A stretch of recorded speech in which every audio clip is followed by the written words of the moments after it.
위치에 따라서 결장암, 직장암 이렇게 나눠서 이제 치료를 하게 되는데 대장암 진단되면 어떻게 치료 보통 어떻게 되나요? 종류가? 결장암의 치료에 대해서 주로 결장암에 대해서 먼저 부탁드릴게요. 결장암의 일부는 이제 위암에서 우리가 내시경으로 치료했던 것처럼 아주 일부의 환자에서는 내시경으로 치료하는 경우도 있는데 대부분의 환자는 일단 수술을 받게 되고요.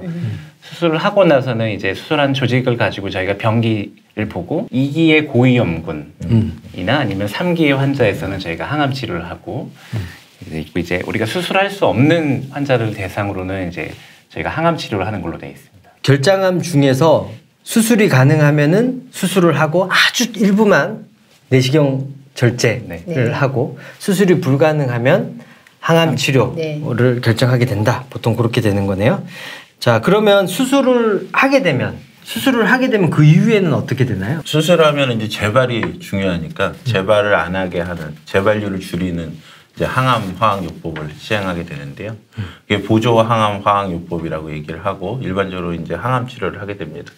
보통 6개월 치료를 하게 되죠. 6개월 치료를 하는데 이제 아까 말씀하셨듯이 2기에서 고위험군 환자들 그러니까 뭐 세포가 안 좋거나 그리고 신경이나 아니면 혈관이나 이런 것들이 침범이 돼 있거나 이런 환자 아니면 뭐 장이 터져가지고 약간 암세포가 퍼져 있을 가능성이 있는 사람들이나 이런 사람들에서는 그리고 장이 막혔거나 처음에 봤을 때 장이 막힌 사람들은 보조항암 화학요법을 시행하게 되고 이 보조항암요법에 대해서 좀 더 자세하게 말씀드리면 이제 폴폭스라는 약이나 아니면은 캡사이타빈 아니면 FL 그리고 젤록스라는 약이나 이런 약들을 통해서 6개월 정도 치료를 하게 되죠. 수술을 해서 조직 검사를 해보고 조직 검사를 해서 1기면은 아무것도 안 하고 2기 중에서도 고위험군이냐 저위험군이냐를 나누는 어떤 병리학적인 기준이 있는 거고 아까 얘기했듯이 뭐 여러 가지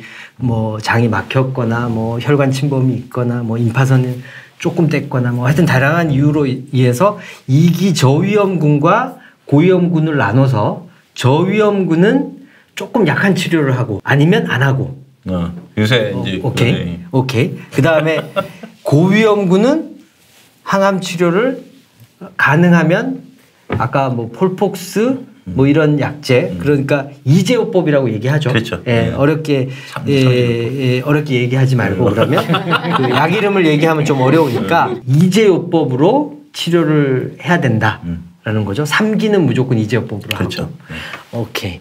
4기는 이제 전이가 동반됐다는 얘기니까 그거는 조금 다른 문제라서 4기에 대한 문제는 나중에 다뤄보도록 하겠습니다. 그러면 이제요법을 하는 대상이 되면 이제요법 약제 종류 중에 폴폭스라고 얘기하는 이제요법이 있고 그다음에 캡사이타빈 플러스 옥살리플라틴이라고 얘기하는 그런 이제요법 약제 케이폭스라고 얘기할까요?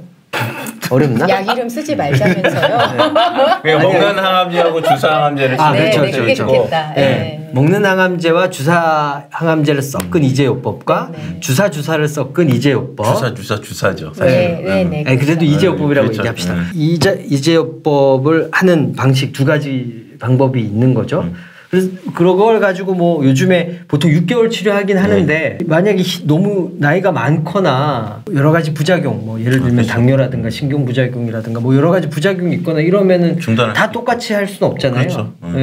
중단은 그러니까 사실은 이제 보조항암 화학요법은 환자들의 상태를 잘 보면서 그 환자들이 부작용이나 이런 걸 잘 견뎌내는지 못 견뎌낸 다음에는 사실은 치료하기가 어렵죠. 사실.